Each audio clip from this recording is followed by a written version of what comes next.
ರಾಜೀನಾಮೆ ನೀಡದಿದ್ದಕ್ಕೆ ಕೋಟಾ ಶ್ರೀನಿವಾಸ್ ಪೂಜಾರಿ ಅವರು ಕೆಂಡಾಮಂಡಲರಾಗಿದ್ದಾರೆ. ಎಸ್ಐಟಿ ರಚನೆ ಮಾಡಿ ಸಿಬಿಐ ತನಿಖೆಯನ್ನು ತಪ್ಪಿಸಿಕೊಳ್ಳುವಂತೆ ಯತ್ನ ನಡೀತಾ ಇದೆ ಅಂತ ಸರ್ಕಾರದ ವಿರುದ್ಧ ಕೋಟಾ ಶ್ರೀನಿವಾಸ್ ಪೂಜಾರಿ ಕಿಡಿಕಾರಿದ್ದಾರೆ. ಕೇಸ್ ತನಿಖೆ ಸಿಬಿಐಗೆ ವಹಿಸಬೇಕು ಅಂತೇಳಿ ಬಿಜೆಪಿ ನಾಯಕರು ಈಗ ಒಬ್ಬೊಬ್ಬರಾಗಿ ಪಟ್ಟು ಹಿಡಿತಿದ್ದಾರೆ. ಸಿಬಿಐ ತನಿಖೆಗೆ ಸಿಎಂಗೆ ನಾವು ಒತ್ತಾಯವನ್ನ ಮಾಡಿದ್ದೀವಿ, ರಾಜೀನಾಮೆ ಕೊಟ್ಟಿಲ್ಲ ಯಾಕೆ ಅಂತೇಳಿ ಕೆಂಡಾಮಂಡಲರಾಗಿದ್ದಾರೆ.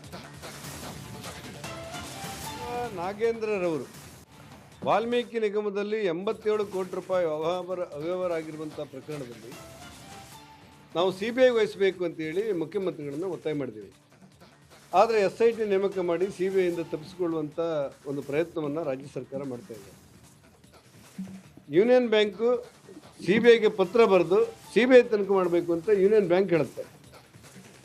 ಆಶ್ಚರ್ಯ ಅಂತ ಹೇಳಿದ್ರೆ ವಾಲ್ಮೀಕಿ ನಿಗಮದ 87 ಕೋಟಿ ರೂಪಾಯಿ ಹೈದರಾಬಾದ್ ಮೂಲದ 9 ಕಂಪನಿಗಳಿಗೆ ಅವರ ಖಾತೆಗೆ ವರ್ಗ ಆಗಿರುವುದು, ಇದರ ಹಿಂದೆ ಬಹುದೊಡ್ಡ ರಾಜ್ಯವನ್ನು ಮೀರಿ ನಡೆದಿರುವಂಥ ಘಟನೆಗಳಿದೆ ಅಂಥೇಳಿ ಸಂಶಯಕ್ಕೆಡೆಯಾಗಿದೆ.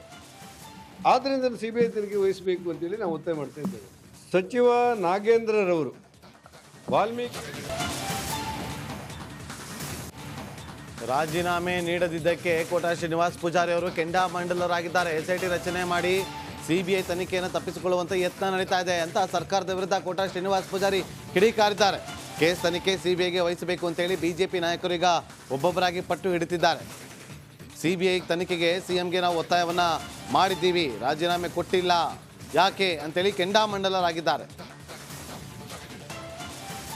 ನಾಗೇಂದ್ರರವರು ವಾಲ್ಮೀಕಿ ನಿಗಮದಲ್ಲಿ 87 ಕೋಟಿ ರೂಪಾಯಿ ಅವ್ಯವಹಾರ ಆಗಿರುವಂಥ ಪ್ರಕರಣದಲ್ಲಿ ನಾವು ಸಿಬಿಐ ವಹಿಸಬೇಕು ಅಂತೇಳಿ ಮುಖ್ಯಮಂತ್ರಿಗಳನ್ನು ಒತ್ತಾಯ ಮಾಡಿದ್ದೀವಿ.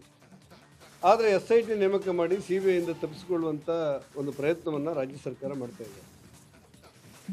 ಯೂನಿಯನ್ ಬ್ಯಾಂಕು ಸಿಬಿಐಗೆ ಪತ್ರ ಬರೆದು ಸಿಬಿಐ ತನಿಖೆ ಮಾಡಬೇಕು ಅಂತ ಯೂನಿಯನ್ ಬ್ಯಾಂಕ್ ಹೇಳುತ್ತೆ.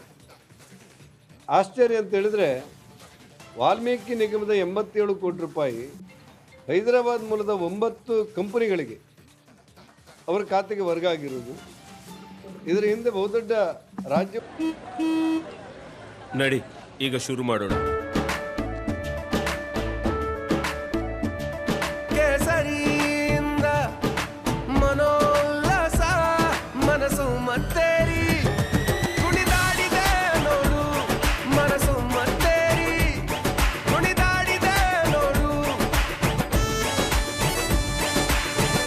ಕ್ಷಣ ಕ್ಷಣವೂ ಆಚರಿಸಿ ಕೇಸರಿ ಹಬ್ಬ. ವಿಮಲ್ ಬಾಯಲ್ಲಿ ಹೇಳಿ ಕೇಸರಿ. ಮೀರಿ ನಡೆದಿರುವಂಥ ಘಟನೆಗಳಿದೆ ಅಂತೇಳಿ ಸಂಶಯಕ್ಕೆಡೆಯಾಗಿದೆ. ಆದ್ದರಿಂದ ಸಿಬಿಐ ತನಿಖೆ ವಹಿಸಬೇಕು ಅಂತೇಳಿ ನಾವು ಒತ್ತಾಯ ಮಾಡ್ತಾ ಇದ್ದೇವೆ. ಸಚಿವ ನಾಗೇಂದ್ರರವರು ವಾಲ್ಮೀಕಿ ರಾಜೀನಾಮೆ ನೀಡದಿದ್ದಕ್ಕೆ ಕೋಟಾ ಶ್ರೀನಿವಾಸ್ ಪೂಜಾರಿ ಅವರು ಕೆಂಡಾಮಂಡಲರಾಗಿದ್ದಾರೆ. ಎಸ್ಐಟಿ ರಚನೆ ಮಾಡಿ ಸಿಬಿಐ ತನಿಖೆಯನ್ನು ತಪ್ಪಿಸಿಕೊಳ್ಳುವಂತೆ ಯತ್ನ ನಡೀತಾ ಇದೆ ಅಂತ ಸರ್ಕಾರದ ವಿರುದ್ಧ ಕೋಟಾ ಶ್ರೀನಿವಾಸ್ ಪೂಜಾರಿ ಕಿಡಿಕಾರಿದ್ದಾರೆ. ಕೇಸ್ ತನಿಖೆ ಸಿಬಿಐಗೆ ವಹಿಸಬೇಕು ಅಂತೇಳಿ ಬಿಜೆಪಿ ನಾಯಕರು ಈಗ ಒಬ್ಬೊಬ್ಬರಾಗಿ ಪಟ್ಟು ಹಿಡಿತಿದ್ದಾರೆ. ಸಿಬಿಐ ತನಿಖೆಗೆ ಸಿಎಂಗೆ ನಾವು ಒತ್ತಾಯವನ್ನ ಮಾಡಿದ್ದೀವಿ, ರಾಜೀನಾಮೆ ಕೊಟ್ಟಿಲ್ಲ ಯಾಕೆ ಅಂತೇಳಿ ಕೆಂಡಾಮಂಡಲರಾಗಿದ್ದಾರೆ. ನಾಗೇಂದ್ರರವರು ವಾಲ್ಮೀಕಿ ನಿಗಮದಲ್ಲಿ 87 ಕೋಟಿ ರೂಪಾಯಿ ಅವ್ಯವಹಾರ ಆಗಿರುವಂಥ ಪ್ರಕರಣದಲ್ಲಿ ನಾವು ಸಿಬಿಐ ವಹಿಸಬೇಕು ಅಂತೇಳಿ ಮುಖ್ಯಮಂತ್ರಿಗಳನ್ನು ಒತ್ತಾಯ ಮಾಡಿದ್ದೀವಿ. ಆದರೆ SIT ನೇಮಕ ಮಾಡಿ ಸಿಬಿಐಯಿಂದ ತಪ್ಪಿಸಿಕೊಳ್ಳುವಂಥ ಒಂದು ಪ್ರಯತ್ನವನ್ನು ರಾಜ್ಯ ಸರ್ಕಾರ ಮಾಡ್ತಾ ಇದೆ. ಯೂನಿಯನ್ ಬ್ಯಾಂಕು ಸಿಬಿಐಗೆ ಪತ್ರ ಬರೆದು ಸಿಬಿಐ ತನಿಖೆ ಮಾಡಬೇಕು ಅಂತ ಯೂನಿಯನ್ ಬ್ಯಾಂಕ್ ಹೇಳುತ್ತೆ.